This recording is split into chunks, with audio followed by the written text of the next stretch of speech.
Assalamualaikum warahmatullahi wabarakatuh. Yang terhormat kepada Bapak dosen pengampu mata kuliah Pancasila, Bapak Bambang Eko Aditya, dan teman-temanku yang berbahagia.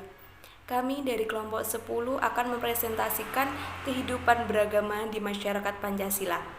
Selanjutnya akan dipresentasikan oleh rekan kami. Kepadanya dipersilahkan.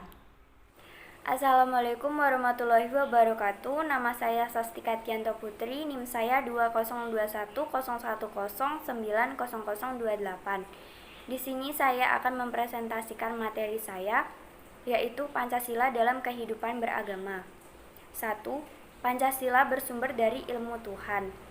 Indonesia sebagai suatu bangsa juga telah diberikan ilmu petunjuk jalan kebenaran dan nilai-nilai luhur Nusantara yang termaktub dalam Pancasila. Pancasila adalah suatu ilmu yang diturunkan oleh Tuhan Yang Maha Esa sebagai panduan ke jalan yang benar bagi seluruh bangsa yang tinggal dalam Negara Kesatuan Republik Indonesia. Karakter Tuhan Yang Maha Esa. 2. Karakter Tuhan Yang Maha Esa. Pancasila berasal dari ilmu Tuhan Yang Maha Kuasa. Susunan hierarki dan piramida Pancasila menempatkan sila pertama adalah ketuhanan Yang Maha Esa. Hakikatnya adalah Tuhan dengan awalan dan akhiran kean. Ketuhanan Yang Maha Esa ialah kesesuaian sifat-sifat dan keadaan di negara dalam kehidupan kenegaraan dan kehidupan perseorangan.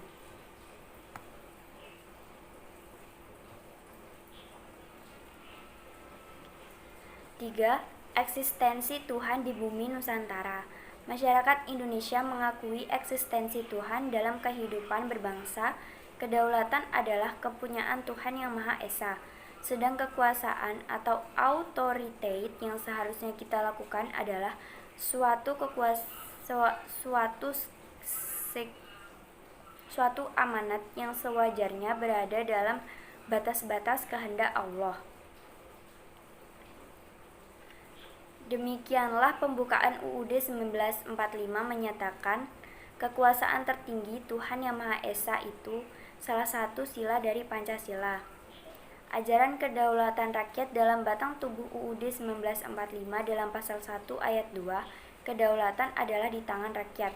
Pada hakikatnya adalah penyelenggaraan kedaulatan Tuhan oleh seluruh rakyat hambanya.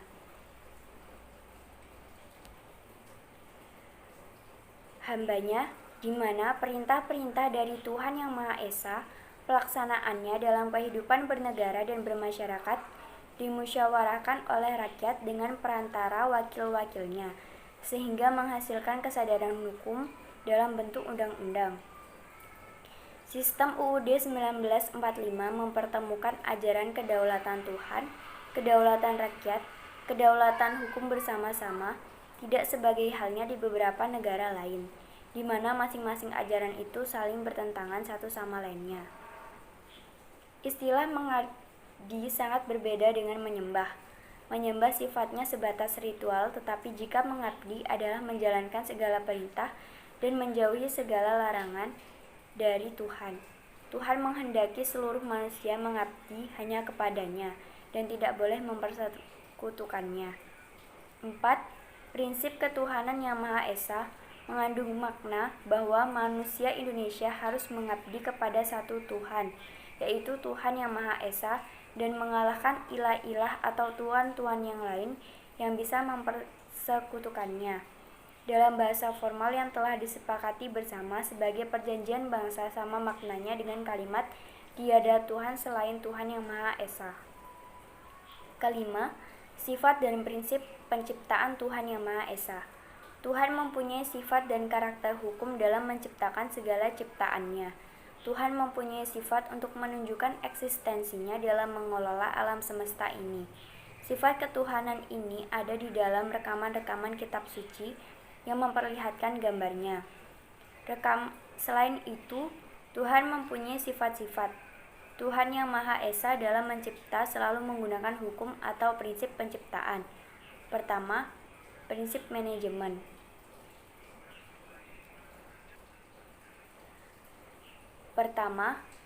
Prinsip manajemen perencanaan, pelaksanaan, dan hasil. Prinsip ini menyatakan bahwa setiap kejadian apapun melalui suatu proses perencanaan dari Tuhan yang sudah ada dalam kitab Lauh Mahfudz, kemudian diperjuangkan dalam sebuah proses dan akan menghasilkan kejadian sesuai dengan perencanaan. Kedua, prinsip kesepasangan. Dalam bahasa kitab disebut azwaj. Tuhan selalu menciptakan sesuatu di alam semesta ini berpasangan. Ada pria wanita, malam siang, pandai bodoh, tinggi rendah, dan lainnya sebagai bentuk pasangan. Ini ada dalam Quran Surah Yasin ayat 36. Manusia dalam melakukan sesuatu pasti akan mendapatkan hasil kemungkinan dari dua kejadian yang menjadi pilihannya. Ketiga, prinsip struktural sistematis. Dalam bahasa kitab disebut sebagai suatu sistematika bertingkat dan berurutan dalam menciptakan suatu kejadian. Tuhan itu sangat rasional dan sistematis dalam menciptakan sesuatu peristiwa. Segala ciptaannya selalu sistematis, seperti penciptaan manusia yang harus melalui beberapa fase tahapan dan air mani, embrio, zigot, daging, tulang, sampai bayi, dan manusia dewasa, akhirnya meninggal. Keempat,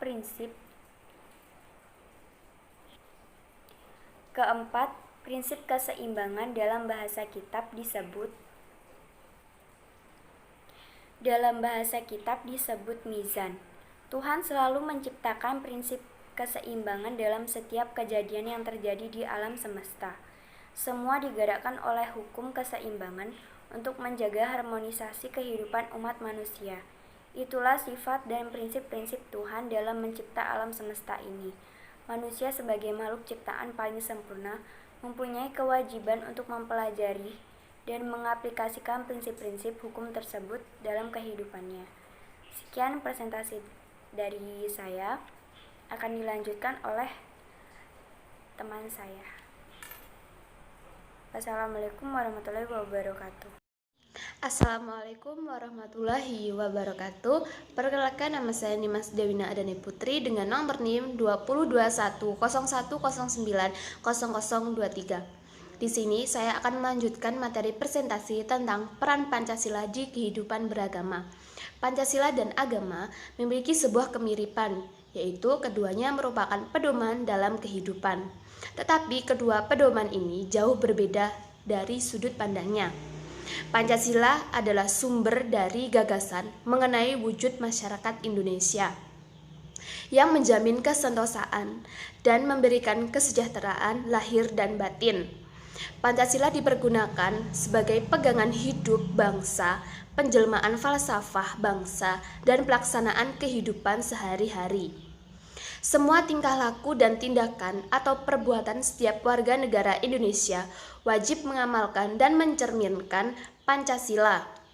Pancasila pun adalah pedoman dalam kehidupan berbangsa dan bernegara. Sedangkan agama adalah pedoman hidup kita yang khususnya berhubungan dengan Tuhan Yang Maha Esa dalam kehidupan sehari-hari. Harus disadari bahwa kebenaran yang dapat tercapai oleh kita adalah kebenaran yang masih relatif, tidak absolut atau mutlak. Tidak semua manusia mengakui bahwa dia mempunyai agama. Agama adalah wahyu atau karunia yang diciptakan oleh Sang Pencipta. Agama pun tidak hanya sebatas status, melainkan diterapkan untuk mengatur tindakan-tindakan yang tidak baik atau meluruskan yang salah untuk menjadi yang benar. Ideologi hanya sebagai pedoman dalam kehidupan berbangsa dan bernegara. Pancasila bukanlah agama karena kesederhanaan dan keumuman nilai-nilai yang terdapat di dalamnya. Sedangkan agama sangatlah kompleks untuk diterjemahkan, dan nilai-nilainya yang bersifat khusus bagi penganutnya. Sedangkan Pancasila menjadi sebuah nilai-nilai umum yang berlaku bagi seluruh rakyat Indonesia. Apapun latar belakang agamanya, Pancasila bicara tentang kebaikan, sedangkan agama berbicara tentang kebenaran. Ada kalanya kebaikan menjadi bagian dari kebenaran, dan sebaliknya. Namun, tetap terdapat bagian dari kebenaran yang tidak dapat tersentuh oleh nilai kebaikan. Begitupun sebaliknya, tidak semua kebaikan merupakan kebenaran. Ideologi Pancasila merupakan dasar negara yang mengakui dan mengagungkan, perlu meragukan konsistensi atas ideologi Pancasila terhadap agama. Tidak perlu berusaha mengganti ideologi Pancasila dengan ideologi berbasis agama, dengan alasan bahwa ideologi Pancasila bukanlah ideologi tertentu. Ideologi Pancasila adalah ideologi beragama. Terima kasih. Sekian dari saya. Wassalamualaikum warahmatullahi wabarakatuh. Saya akan melanjutkan presentasi dari rekan saya. Sebelumnya saya Harisa Rosaida dengan NIM 20510109015 akan mempresentasikan penerapan Pancasila di kehidupan masyarakat beragama. Pancasila di Indonesia menjadi landasan atau pedoman dalam berperilaku sebagai warga negara yang baik. Dengan mengikutinya, maka akan tercipta keharmonisan dalam berbangsa dan bernegara antar masyarakat Indonesia. Pancasila sendiri memiliki 5 sila, yaitu yang pertama, ketuhanan yang Maha Esa, 2, kemanusiaan yang adil dan beradab, yang ketiga, persatuan Indonesia, yang keempat, kerakyatan yang dipimpin oleh hikmat, kejaksanaan dalam permusyawaratan perwakilan, dan yang kelima, keadilan sosial bagi seluruh rakyat Indonesia. Contoh penerapan Pancasila dalam masyarakat beragama. Yang pertama, beriman kepada Tuhan Yang Maha Esa dengan cara menjalankan perintahnya, menjauhi larangannya. Dan yang kedua, menerapkan toleransi antar umat beragama dalam lingkungan masyarakat tersebut. Yang ketiga, tidak melakukan pemaksaan dan menghormati kebebasan beragama yang berlaku dalam masyarakat tersebut. Yang keempat, tidak merendahkan atau mencemooh pemeluk agama lain di lingkungan tersebut. Sekian, terima kasih presentasi dari kelompok kami. Bila ada kekurangan mohon dimaafkan. Wabillahi taufiq wal hidayah. Wassalamualaikum warahmatullahi wabarakatuh.